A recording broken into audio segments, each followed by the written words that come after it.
வணக்கம் சொந்தங்களே, அன்னைஸ் கிச்சனிலிருந்து உங்கள் அம்மா சசிரேகா சுந்தர். இன்றைக்கி நம்ம கிச்சனில் பார்த்தீங்கன்னா ரசம் பொடி தான் செஞ்சு காட்ட போகிறேன். அதுக்கு நான் என்னென்ன பொருள்லாம் வச்சுக்கலாம் பார்க்கலாம் வாங்க.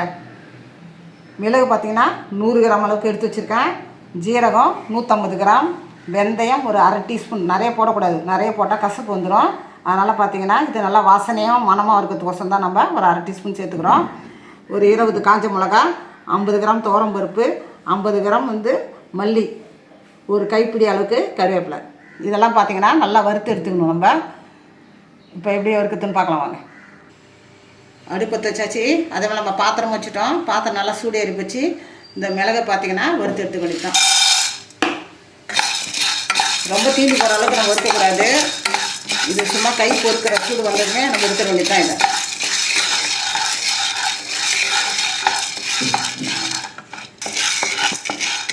இதை வறுத்தாச்சு. இதை ஒரு பாத்திரத்துக்கு மாற்றி வேண்டியதுதான். இப்போ ஜீரகத்தையும் வச்சுருக்கோம்.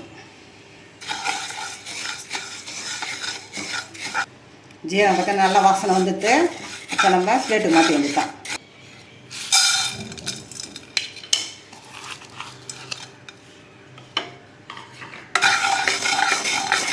இதெல்லாம் பார்த்திங்கன்னா நம்ம வறுத்து செய்யும்போது நல்லா வாசனையும் நல்லாயிருக்கும், ரசமும் ரொம்ப டேஸ்ட்டாகவும் இருக்கும்.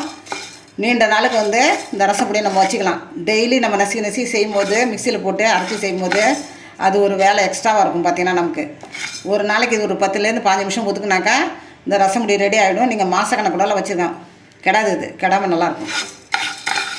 இப்போ பார்த்திங்கன்னா இது கூட நம்ம வெந்தயத்தை சேர்த்து வேண்டியதான்.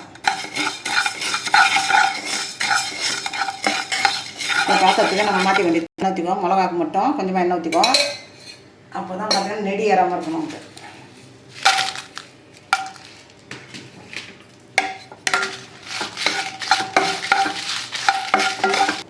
மிளகா நல்லா சேர்ந்து வச்சு இப்போ எடுத்துக்கலாம்.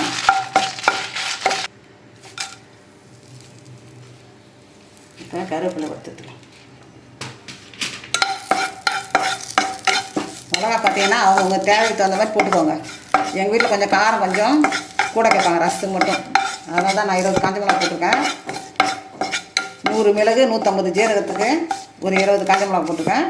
நீங்கள் கூட குறைய உங்கள் விருப்பத்துக்கு தகுந்த மாதிரி நீங்கள் போட்டுக்கலாம். கருவேப்பிலை நல்லா வதக்கியாச்சு. இப்போ நம்ம பிளேட்டுக்கு மாற்றி வேண்டியதான்.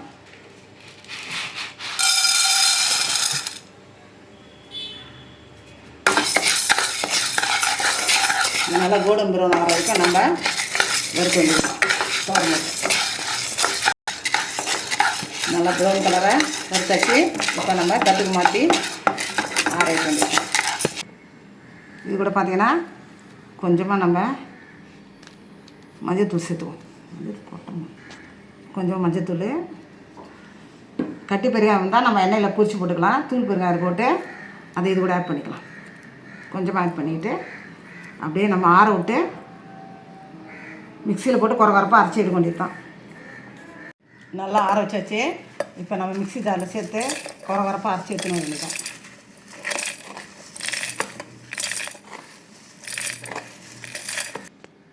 நம்ம அன்னைஸ் கிச்சனில் பார்த்தீங்கன்னாக்கா இன்றைக்கி ரசம் பொடி அப்படியே மணக்க ரெடி ஆகிடுச்சு. இதே அளவில் நீங்கள் தயாரித்து நீங்கள் வீட்டில் செஞ்சு பாருங்கள். எல்லோரும் பார்த்திங்கன்னா விரும்பி சாப்பிடுவாங்க. அதே சமயம் இந்த ரசம் நீங்கள் வச்சிங்கன்னா உங்கள் தெருவே மணக்கும்.